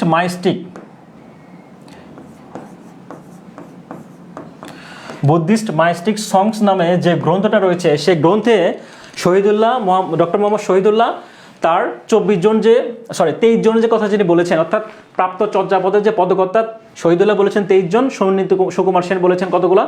সুকুমার সেন বলেছেন 24 জন। তো বাংলা সাহিত্যের ইতিহাস গ্রন্থ লিখেছেন কে? সুকুমার সেন।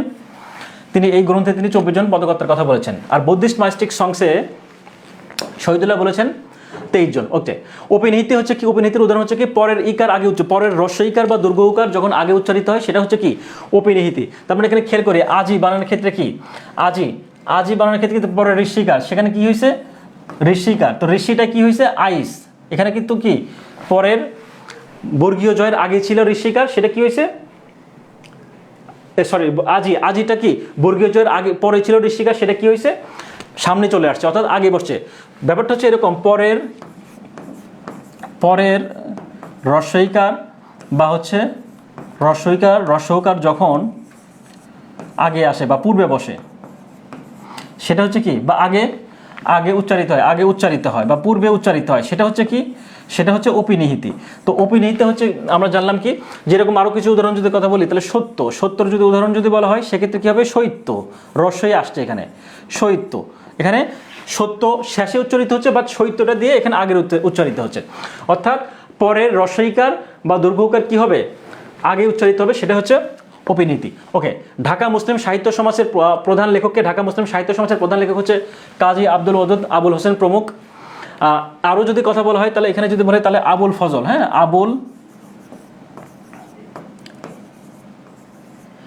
আবুল ফজল, তারপর আব্দুল কাদের, হ্যাঁ, আব্দুল কাদের যদি বলে আব্দুল কাদের, এবং কাজী মোতাহের হোসেন। আরেকজনের নাম হচ্ছে কি? কাজী মোতাহার, হ্যাঁ, কাজী মোতাহার হোসেন। তো এই ব্যক্তিগুলো কি করছেন? ঢাকা মুসলিম সাহিত্য সমাজ প্রধান লেখক ছিলেন। এটা প্রতিষ্ঠিত হয়েছিল কত সালে? 1926 সাল থেকে শুরু করে 1926 থেকে শুরু করে 1938 সাল পর্যন্ত এটা চলমান ছিল, পরবর্তীতে এটা বন্ধ হয়ে যায়। হ্যাঁ, ঢাকা মুসলিম সাহিত্য সমাজের প্রধান লেখক ছিল কাজী আব্দুল ওয়াদুদ, আবুল হোসেন সহ আবুল ফজল, আব্দুল কাদের এবং কাজী মোতাহার হোসেন। ওকে, কাজী মোতাহার হোসেন। ওকে, পরবর্তী প্রশ্ন একটু খেয়াল করি। পরবর্তী প্রশ্নে বলা হয়েছে কি, যে ধ্বনি উচ্চারণের সময় শর্ততে অনুরিত হয় না তাকে কি বলে? তাকে অঘোষ ধ্বনি বলে। আর যদি শর্ততে অনুরিত হয় সেক্ষেত্রে কি হবে?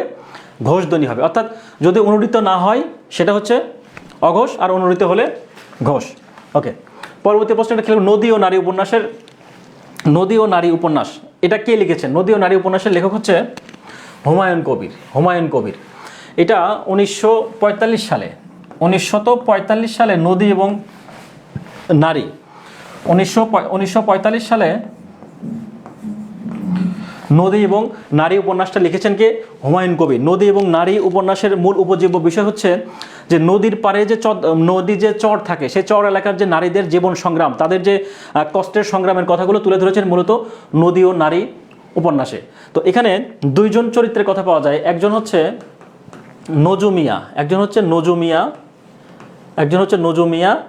আর দ্বিতীয়জন হচ্ছে আসগর মিয়া। তো নজু এবং আসগর এই দুইজন ছিলেন হচ্ছে বন্ধু। হ্যাঁ, তো তারা বন্ধু ছিলেন। তো মূলত তাদের বন্ধুত্ব, অর্থাৎ নজু মিয়া এবং আসগর মিয়ার যে ব্যক্তিগত জীবন বা তাদের বন্ধুত্বের জীবনের কাহিনী অবলম্বনে কিন্তু এই নদী এবং নারী উপন্যাসের রচয়িতা, মানে নারী উপন্যাসের যে বিষয়বস্তু রয়েছে সেই বিষয়গুলো কিন্তু পর্যায়ক্রমে আলোচনা করা হয়েছে। ওকে,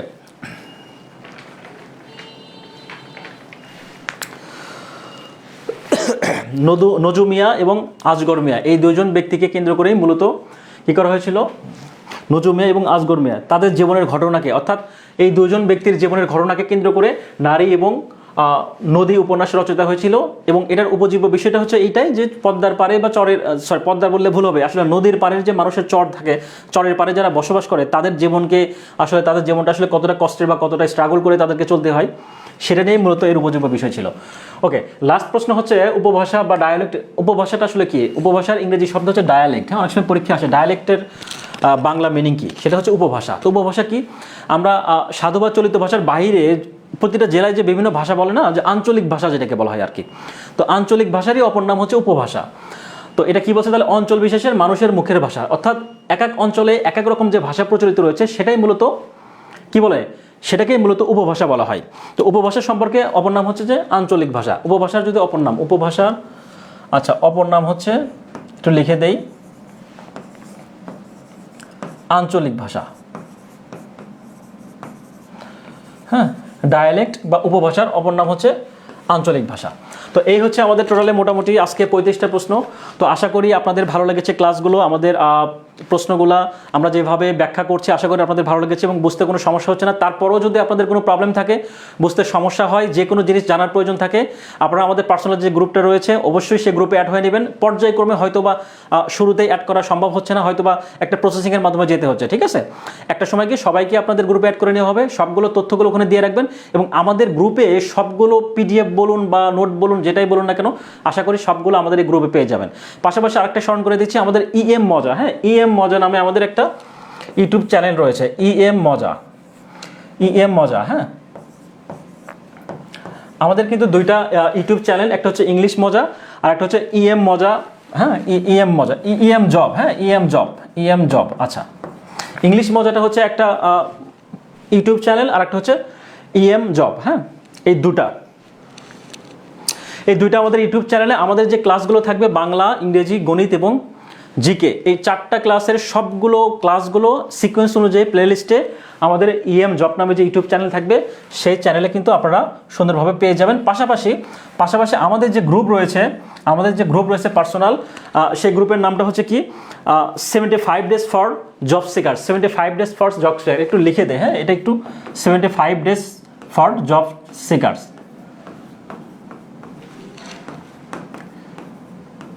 75 ডেজ ফর জব সিকার। হ্যাঁ, এখানে কিন্তু আমাদের সবগুলো নোট বলুন বা আমাদের ক্লাস বলুন সিকোয়েন্স অনুযায়ী পেয়ে যাবেন। তো যাই হোক, আজকে এই পর্যন্তই থাকবে ইনশাআল্লাহ। পরবর্তী ক্লাসে আবারও দেখা হবে। আমার পরবর্তী ক্লাস নেক্সট টাইম আপনারা জানেন যে রবিবার, মঙ্গলবার এবং বৃহস্পতিবারের ঠিক সন্ধ্যা 6:30 আমাকে ক্লাস নিতে হয়। তো সেটার ধারাবাহিকতা ইনশাআল্লাহ আবারও রবিবারে দেখা হবে আপনাদের সাথে। ততদিন পর্যন্ত ভালো থাকবেন, সুস্থ থাকবেন। আসসালামু আলাইকুম।